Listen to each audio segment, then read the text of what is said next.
members, Thomas Jefferson once said, I need about 5 minutes, Mr. Chairman, just quickly. Okay, Thomas Jefferson once said, First of all, everybody knows last year where I stand on this piece of legislation, and I don't agree with sending it back to our county commission, putting it on their shoulders when we just heard from the sponsor of the legislation that wasn't going to happen. They wouldn't do it. They couldn't get a two-thirds vote where it doesn't affect. that came from Helen. Why does that not affect them?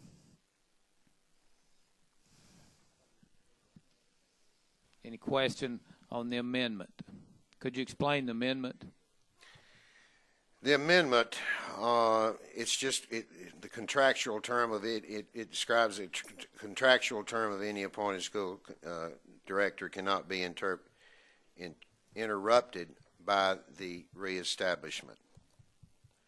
No school board can extend the contract of a school director after a county municipal legislative body votes to conduct a referendum on the establishment of school directors. Okay. Can you tell us, because I think I'm confused as to what this list is. Can you tell us what this list is, please?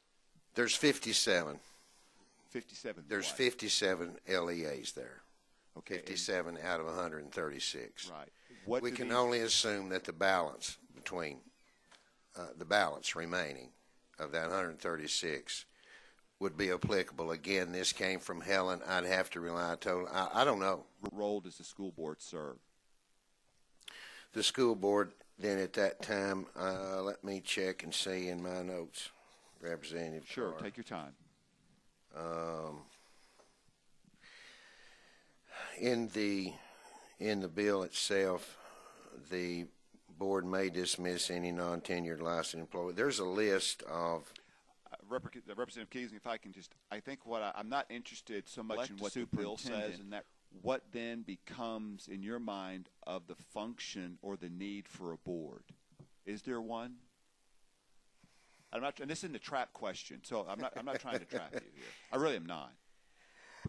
Because I've got in my district, they want to appoint their superintendent, and everybody's happy with the current. And you said the current way we're doing it. And you said your bill's permissive, and I accept. Absolutely. And I accept that that's your goal here. And I don't have a problem with that. I guess, but my problem is that if the unintended consequence of your legislation is that we create chaos where there isn't none about the line of authority and responsibility with regard to a superintendent and a school board that is currently elected. That's my concern here.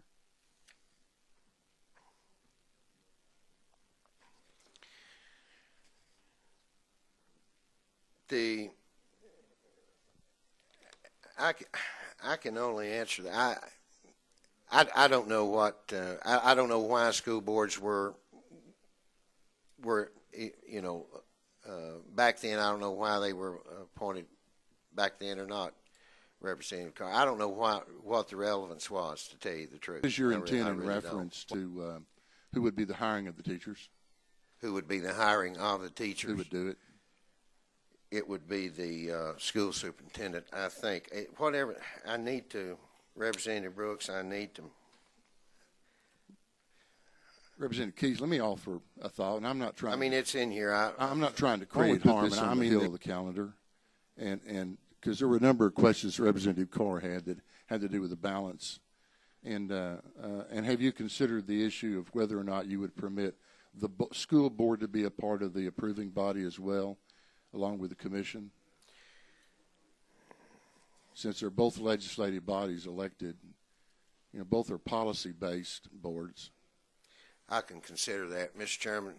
Would that be agreeable? If you can, consult with somebody and just find out who you're working with, how they're going to deal with the issues that we addressed. That certainly Chairman Brooks and I have talked about. That would help us a lot. Certainly. Thank you. So, thank you.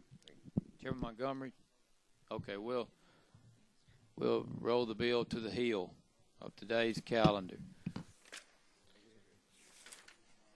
Okay, and we had adopted the First Amendment 10143462, and this will be item number 2, drafting code 01628965. Are you recognized on that amendment? Thank you, Mr. Chairman. And what we did, we just, for clarification purposes, we felt impelled to do this. It just that list that you have of those counties.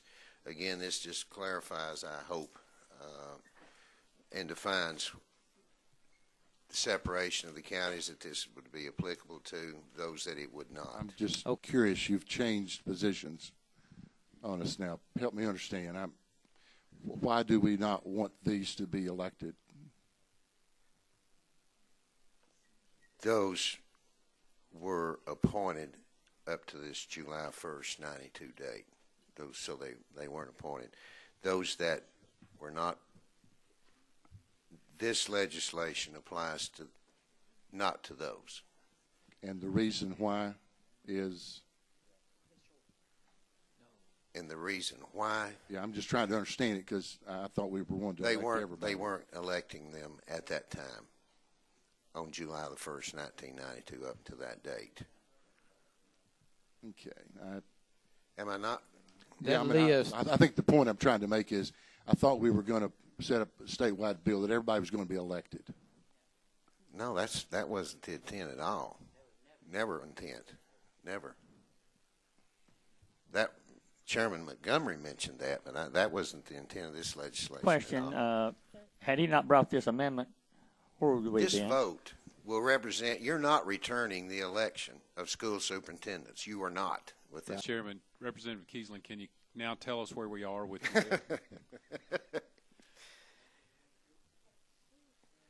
Meaning, when you say where we are, you're referring to, you're giving me an opportunity to explain what I wanted to. Thank you. Yes, sir. Thank you very much. And I'm going to stand corrected, and I just want to clarify something about who does the hiring and who does administrating.